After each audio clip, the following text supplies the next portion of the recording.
Coucou les gros bidous, aujourd'hui je vous présente un tarot que j'adore et qui s'appelle le Many Queens Tarot.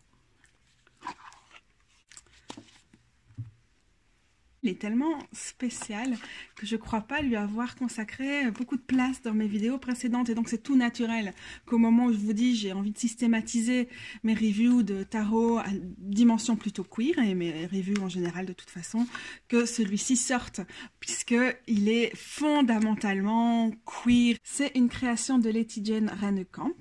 Je prononce à la française, c'est plus simple. Vous avez ici les lieux où la suivre. Il y a aussi une page qui est consacrée au tarot, et je mettrai les liens en dessous, évidemment. Et donc, il s'appelle le Many Queens, et on nous dit que les queens représentent l'intuition et l'énergie réceptive, ainsi que la force qui vient de tous ces endroits en nous. Et puis, c'est écrit en grand, souviens-toi de respirer, fais confiance à tes sentiments, continue. Continue comme ça.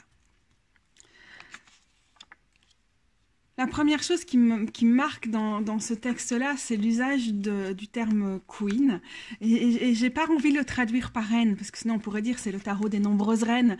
Mais je pense qu'il y a vraiment une référence à une culture plutôt américaine, et de tout ce que queen ça veut dire dans la culture populaire et autres. Bon, on pense directement en drag queen, mais on pense aussi à... Il y a beaucoup de choses qu'on communique à travers le « ouais, c'est toi la queen ». J'irais même en français, j'aurais envie de dire ça plutôt que reine. C'est un accent qui est mis sur la souveraineté, sur l'empuissancement des personnes, en particulier des personnes opprimées. Je pense qu'il n'y a pas vraiment de façon de rendre ça aussi bien en français. Du coup, il y a un certain jeu sur, entre guillemets, la féminité, mais dans ce sens très très queer. Mais c'est pas une féminité bien sage. C'est un truc qui déborde, c'est un truc qui dégueule, c'est un truc qui est pas dans les cases, qui est pas dans les cases du genre qu'on nous assigne à la naissance, qui est pas dans les cases du genre tout simplement. Du coup, je trouve que Queen nous permet d'éviter l'écueil que peut parfois avoir certains mots comme féminité qui sont assez lourds et dont je pense qu'on a quand même intérêt à s'éloigner au maximum pour proposer un autre horizon définitivement queer. À ce sujet, vous savez certainement que dans les cultures lesbiennes, bi, trans, on utilise, et même gay en réalité, on utilise le terme femme. En français, dans la culture gay, on va plutôt traduire ça par folle.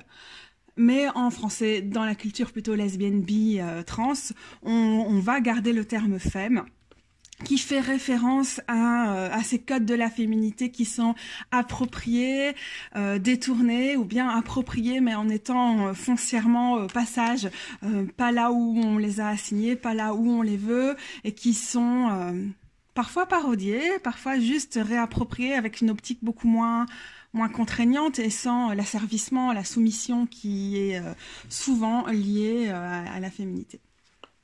Mon but, c'est pas du tout de revenir en détail sur cette idée-là, parce que j'ai déjà écrit beaucoup là-dessus, et peut-être ça n'a plus la même place dans ma vie que ça a pu avoir à d'autres moments non plus, mais je vais vous mettre les liens vers un zine que vous pouvez télécharger gratuitement, que j'ai écrit sur ce sujet-là.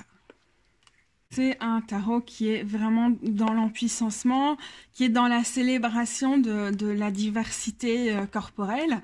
Parfois, c'est représenté d'une façon qui est presque caricaturale sur certaines cartes, mais à aucun moment ça ne fait c'est quelque chose qui tourne en dérision ou qui se moque ou qui ça joue pas non plus sur, comme certaines autres choses, sur l'abject ou sur la monstruosité ou sur une réappropriation de ces codes-là.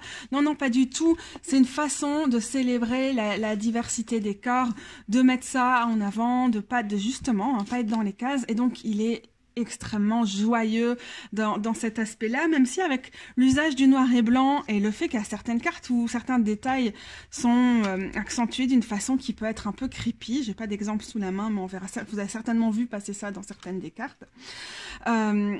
Il a un côté peut-être un peu malaisant parfois. Je comprends qu'il soit pas pour tout le monde. Il y a beaucoup de nudité et pour moi c'est très très joyeux, mais c'est pas forcément évident pour tout le monde.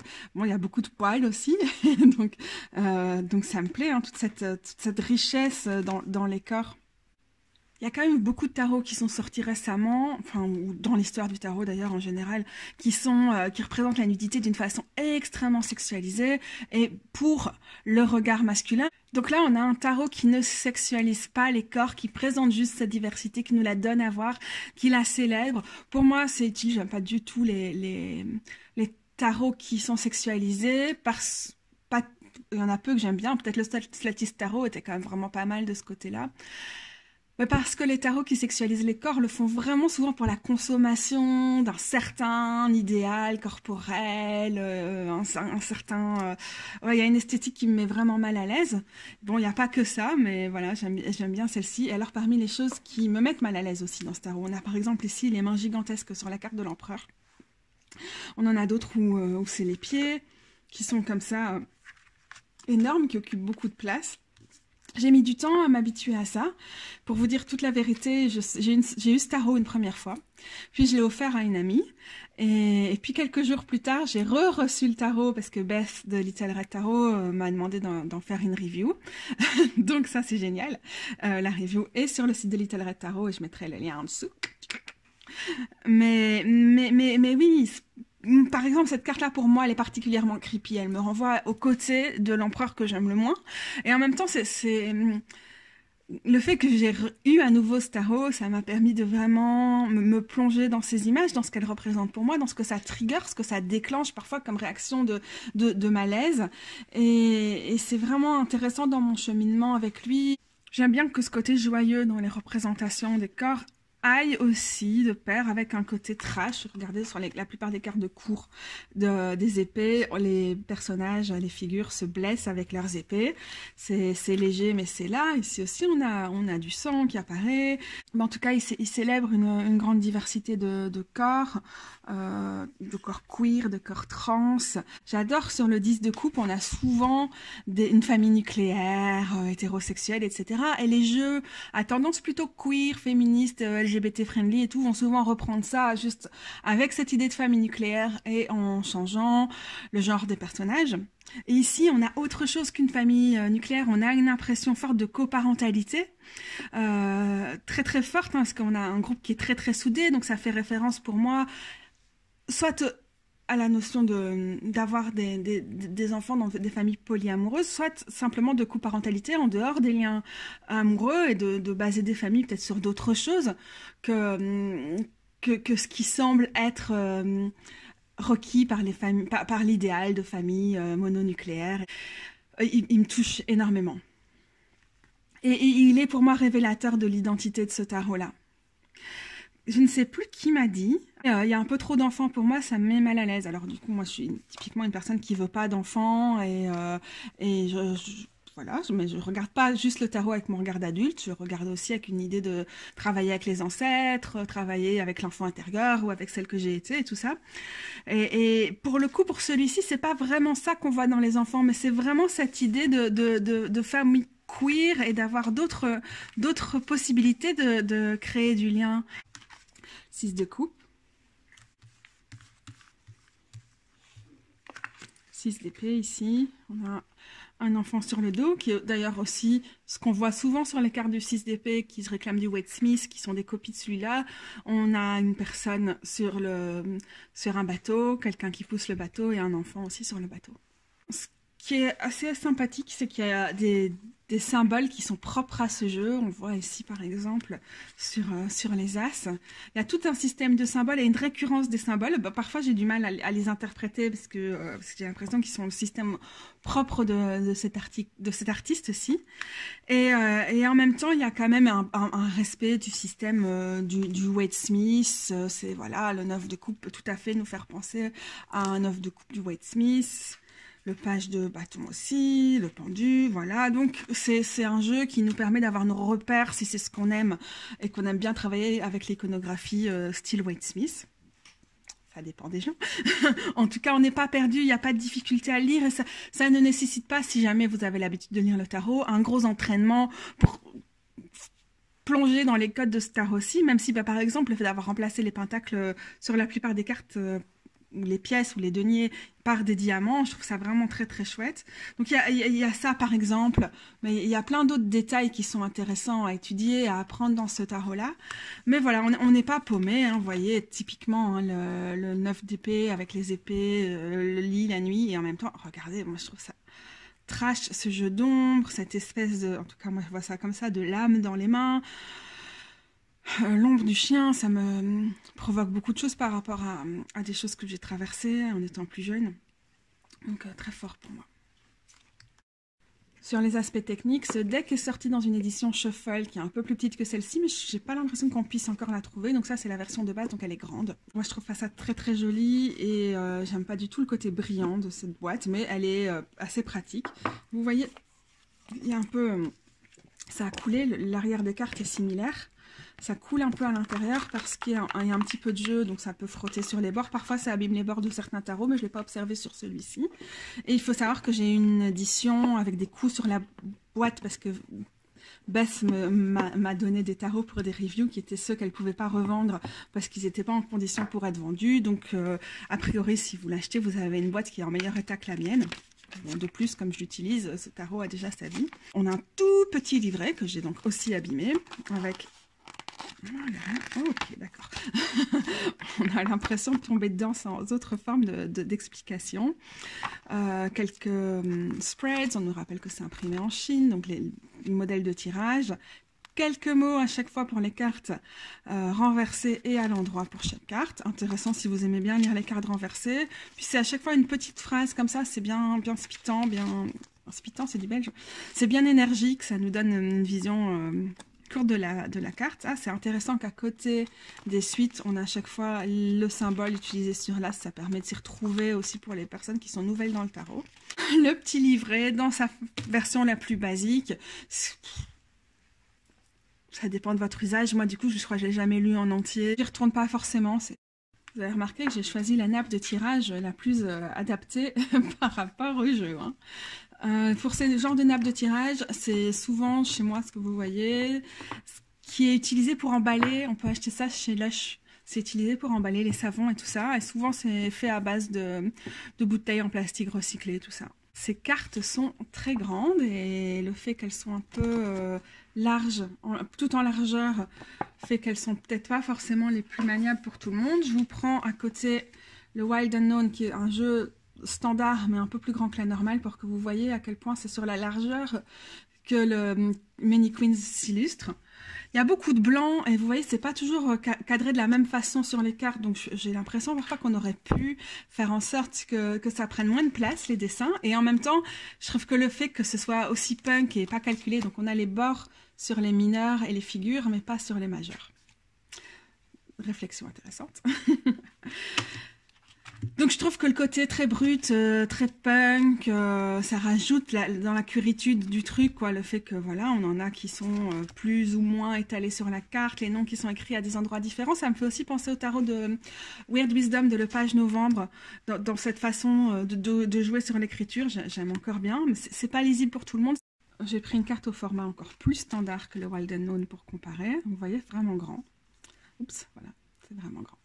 J'aurais été vraiment intéressée par l'édition Shuffle, mais bon, c'était trop tard, j'avais déjà celui-ci.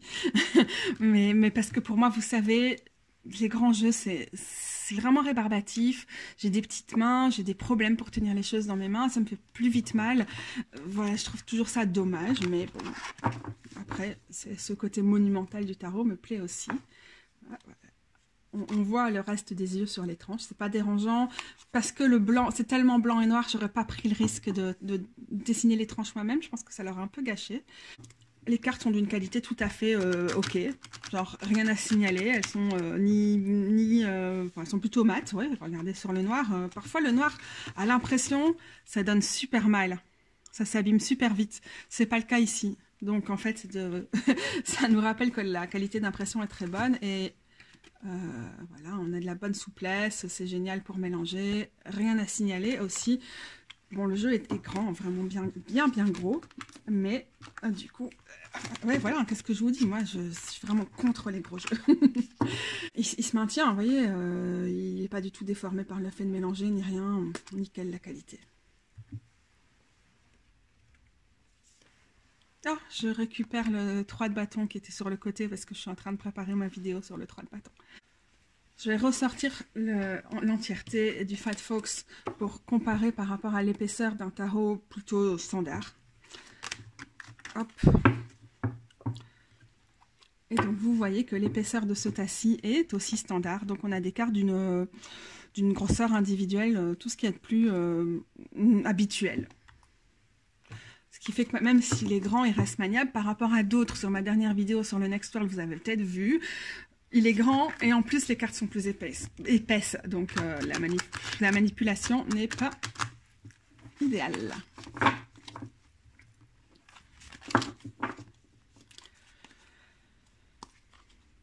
Voilà, donc techniquement, à part que c'est un grand tarot, j'ai pas grand chose à dire, c'est nickel. Et voilà, c'est l'édition indépendante, donc on attend ce genre de choses. Pour le trouver en Europe, j'ai un peu checké qui l'avait où. Et je pense que le plus intéressant, c'est d'aller chez le Roi de Coupe, la boutique française spécialisée dans les tarots indépendants et aussi ce genre de tarot, plutôt queer et tout. Donc, super nouvelle boutique. Il est à 40 €, ce qui est vraiment pas cher. Franchement, avant, il était beaucoup plus cher partout. 40 € pour un tarot de cette qualité. Bon, c'est cher, c'est un investissement, on est d'accord, mais c'est toujours un investissement, un tarot indépendant bien produit. Donc, dans la logique où on parle d'un tarot auto-publié indépendant, c'est pas cher, 40 € chez le Roi de Coupe. Je vous recommande franchement, si jamais vous craquez, de passer par chez lui. Chez lui. J'essaie de parler avec le moins d'accent belge possible, mais parfois... Non, j'essaie pas de parler avec le moins d'accent belge possible. Mais les oui, parfois c'est un peu chelou en belge. Alors j'essaie d'atténuer mon belge, mais parfois j'arrive pas. Chez lui. Lui. Donc évidemment, c'est un truc que j'aurais dû dire d'emblée, hein. Auto-publié, indépendant, à trouver chez la créatrice ou dans certaines boutiques indépendantes qui se spécialisent dans ce genre d'un tarot-là, même si on le trouve aussi sur des boutiques qui vendent des tarots plus mass market. Donc voilà, il est quand même assez facile à trouver celui-ci. Je peux vous dire aussi que c'est un tarot que personnellement j'utilise assez peu. Je pense que la grandeur participe à ça. Vous voyez sur la table, ça prend de la place et tout. Il est lourd, donc il n'est pas si évident à transporter. Même si je l'ai pas mal baladé pour faire ma review l'année passée pour Little Red Tarot. Donc je vous mets le lien parce que les images, de voir en action dans la nature et tout, vous savez que c'est un de mes dadas avec les tarots. Ça le met en perspective, c'est toujours agréable. Donc je l'utilise vraiment très très ponctuellement. Je le tire pas facilement de son étagère. J'ai du mal à expliquer pourquoi. J'exclus pas qu'à un moment ça va être le tarot un des tarots qui va être sur ma desserte à côté et qui va faire partie de ceux que je sors le plus. Mais pour l'instant, je l'ai trouvé plutôt agréable en été, donc je pense pas le sortir tout de suite. À voir pour l'été prochain. Et cet été-ci, je l'avais prêté, donc je l'avais pas sous la main. Oh le hibou! Je n'ai pas de bonne raison pour que ce soit un tarot que j'utilise assez peu, si ce n'est que, même si je l'adore, qui me fournit tellement de bonheur, me procure un bonheur dingue en termes de représentation, même si il me touche, même si je le trouve indispensable, c'est peut-être pas l'univers avec lequel j'ai plus envie de travailler au quotidien. Je pense qu'il manque aussi un peu de symbolique par rapport à ce que j'aime bien. Mais ça, c'est absolument personnel et ce n'est pas dit que ça va toujours rester comme ça, mais je crois que c'est complètement possible d'en faire un tarot à utiliser au quotidien sans souci. Et les gros bidous, j'ai une deuxième vidéo où je vous montre des combinaisons d'oracles et de tarot qui vont bien avec celui-ci. Donc je vous mets le lien en dessous si vous voulez voir la vidéo non répertoriée qui présente ce tarot en combinaison avec d'autres. C'est le petit bonus qui est à côté, histoire de pas trop alourdir cette vidéo-ci. C'est tout pour cette présentation du Many Queens, et donc je vais lui laisser le mot de la fin. Hein. Le chariot. Canon, j'adore cette carte, elle est magnifique dans ce jeu-ci. Je cherche mon livret, je ne vais pas devoir chercher trop loin pour avoir le chariot. Le chariot, pas le tarot. Le fait de conduire les chevaux de l'obscurité et de la lumière n'est pas la garantie du succès, mais c'est plutôt un bon signe. La volonté est la clé. Et à l'envers, ça nous donne tous tes plans. Tu as l'impression que tous tes plans sont en train de s'effondrer, mais retourne au dernier endroit où tu t'es senti en sécurité et travaille à partir de là. Merci le Many Queen Tarot, merci à vous d'avoir suivi cette présentation. Vous avez compris dans la démarche, dans l'intention, dans le dessin, dans comment c'est amené, dans la douceur, dans le fait de construire un autre univers et de s'en réclamer, de se départir des codes. C'est un tarot qui est très très haut sur ma liste des tarots queer et j'espère qu'il vous inspire. Ce que j'ai voulu, c'est qu'un maximum de personnes puissent se plonger dans la richesse de l'univers de ce tarot-ci, que ce soit le genre de tarot que vous voulez avoir ou pas. Il fallait que je vous le présente. Il est unique, il est spécial, il est cœur, cœur, cœur. Et d'ailleurs, cœur sur vous les gros bidous, à bientôt!